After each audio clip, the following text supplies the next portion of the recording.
कानपुर नाले को, और कहा जा रहा है कि नालों का जो पानी है वो जिसका ट्रीटमेंट होकर के वापस से नदी में जाया जाएगा। देखा जा रहा है कि उससे ज़्यादा पानी तो निकल करके वापस से चला जा रहा है बिना ही ट्रीटमेंट के। तो कैसे हो रहा है ये सब और क्या है?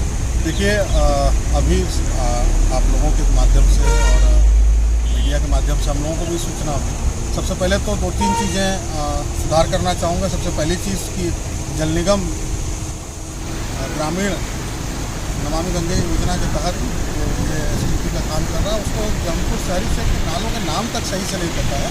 ये अयानपुर नहीं, अहियापुर नाला कहा जाता है। सबसे पहला सुधार तो ये हो जाता है। आप देखिए कि होने के पहले दिन से जिस बात पर संशय जाहिर करता आ रहा था, जिस बात पर आपत्ति कर रहा था, आज वह शंका व आपत्ति एकदम साफ सुथरी सामने दिखाई दे रही है। आप मेरे ठीक पीछे देख सकते हैं, ये आप देख सकते हैं कि किस तरीके से अहियापुर नाले के ट्रैपिंग की बात बताई गई। जल निगम ग्रामीण का जो काम देख रहे हैं प्रोजेक्ट मैनेजर संजय बर्मन, उनके द्वारा बताया गया मीडिया को, आम जनमानस को, और माननीय मुख्यमंत्री जी को भी जो है वो गलत सूचना देने का काम किया इन गंदे अधिकारियों ने। इन लोगों द्वारा बताया गया था कि अहियापुर नाले को पूरी तरीके से ट्रैप कर दिया गया है और 8 MLD का सीवेज आता है उससे, और वो पूरी तरीके से अब STP में जा रहा है।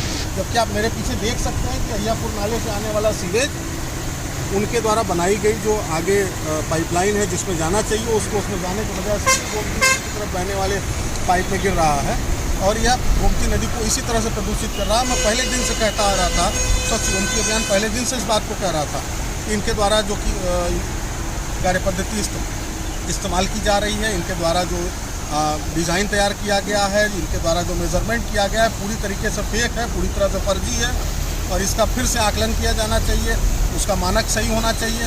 और इनके द्वारा किए गए इस सारी गड़बड़ी का फल आज आपको एकदम साफ हाथ कंगन को आरसी क्या और पढ़े लिखे को फारसी क्या।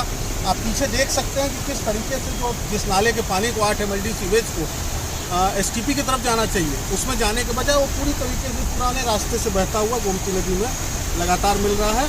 और मैं पूछना चाहता हूँ आपके चैनल के माध्यम से इस तरह के भ्रष्ट विभाग से और इस तरह के भ्रष्ट अधिकारियों से जो आम जनमानस को, उत्तर प्रदेश की ईमानदार योगी सरकार को धोखा देने का काम कर रहे हैं, वो कब तक इस तरीके से गोमती जी की अस्मिता के साथ खिलवाड़ करते रहेंगे? कब तक अपने अहंकार की पूर्ति के लिए गलत दावे, गलत डाटा, गलत तरह की सूचनाएं प्रसारित करते रहेंगे? PM की बहुत ही महत्वाकांक्षी योजना है गंगा को साफ करने की। सहायक नदियाँ नहीं साफ होंगी तो गंगा साफ होने से रही। 30 MLD का प्लांट है, 8 MLD का ये नाला बताया जा रहा है। अगर एक नाला सही से नहीं टैप हो रहा है तो क्या आपको नहीं लगता है कि जो महत्वाकांक्षी योजना है वो भ्रष्टाचार की बेट? देखिए, बड़ा महत्वपूर्ण सवाल आपने पूछा। माननीय प्रधानमंत्री नरेंद्र मोदी जी की सबसे अधिक महत्वाकांक्षी योजनाओं में से एक नमामि गंगे योजना, जो समूचे देशवासियों के लिए बड़ा हर्ष का विषय है। हम सभी बड़ा उत्साहित होते हैं उस योजना से, उस योजना के क्रियान्वयन से। लेकिन जिस प्रकार से जनपद जौनपुर में जल निगम ग्रामीण द्वारा नमामि गंगे योजना के तहत STP के कार्य योजना में भयंकर रूप से धांधली की गई, भयंकर रूप से मनमानापन किया गया, उसके मानकों के साथ खिलवाड़ किया गया है किसी तरह का।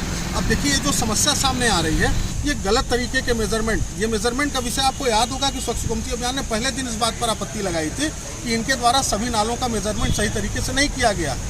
इसका मेजरमेंट सही तरीके से न होने के नाते आज यह स्थिति आ गई है कि अभी कोई बहुत ऐसा भीषण बरसात का मौसम नहीं है, सामान्य मौसम चल रहा है, एक सामान्य बारिश हो रही है जो कि अमूमन साल भर में बरसात मौसम में होती है। कम बरसात हुई है, बेहद कम बरसात हुई। उस स्थिति में आप देख सकते हैं कि नाले का मुहाना आधे से ज़्यादा भरा हुआ है, पानी आगे सक नहीं हो पा रहा है और वो बाकी जो पानी जाना चाहिए STP की तरफ, वो पानी पूरी तरह से गोमती नदी की ओर बह रहा है।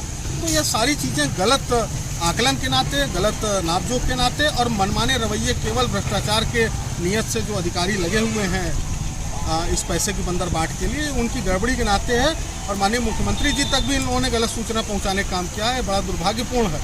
और मैं आपके चैनल के माध्यम से निश्चित रूप से आग्रह करना चाहूँगा अपनी सरकार से, उत्तर प्रदेश की ईमानदार योगी सरकार से, कि ऐसे भ्रष्ट बेईमान अधिकारियों के खिलाफ कड़ी से कड़ी कार्रवाई करें ताकि भविष्य में आदि गंगा गोमती की अस्मिता के साथ खिलवाड़ करने वाले इस तरह के अधिकारी कभी हिम्मत न कर सकें। 30 MLD की क्षमता का बन रहा है और वर्तमान में कितने MLD का चलेगा? देखिए, हम लोग पहले दिन से कहते आ रहे हैं कि वर्तमान समय में जौनपुर के शहरी क्षेत्र को 72 MLD के STP की आवश्यकता वर्तमान समय में, और आने वाले 15 वर्षीय योजना के लिए कम से कम 90 MLD का STP लगना चाहिए। अभी किसी मीडिया के माध्यम से, न्यूज़ पोर्टल के माध्यम से मुझको पता लगा कि कुछ दिनों पूर्व नमामि गंगा यूनिट के प्रोजेक्ट मैनेजर संजय वर्मन ने विधिवत पत्रकारों के सामने इस बात को कहा है कि वर्तमान समय 24 MLD का सीवेज जनरेशन हो रहा है और आने वाले 15 वर्षीय योजना के लिए 30 MLD का सीवेज जनरेशन होगा। मैं आपके चैनल के माध्यम से उनको सूचित करना चाहता हूँ कि माननीय उच्च न्यायालय में लंबित वाद संख्या 132/2020 स्वच्छ मुक्ति अभियान वर्सेज यूनियन ऑफ इंडिया में स्पष्ट रूप से यह बात तय हो चुकी है कि जल निगम उत्तर प्रदेश द्वारा जो स्पष्टीकरण दिया गया था 30 MLD के रिगार्डिंग, माननीय उच्च न्यायालय ने उस पर असंतोष जाहिर करते हुए उसको डिनाई कर दिया है। इसलिए अगर अगली बार जल निगम के किसी भी अधिकारी ने ऐसी गुस्ताखी की कि अगर उन्होंने इस तरह का डिस्चार्ज 24 MLD बताने का प्रयास किया 30 MLD को जस्टिफाई करने का, तो मैं माननीय उच्च न्यायालय में उनके खिलाफ अवमानना का मुकदमा दाखिल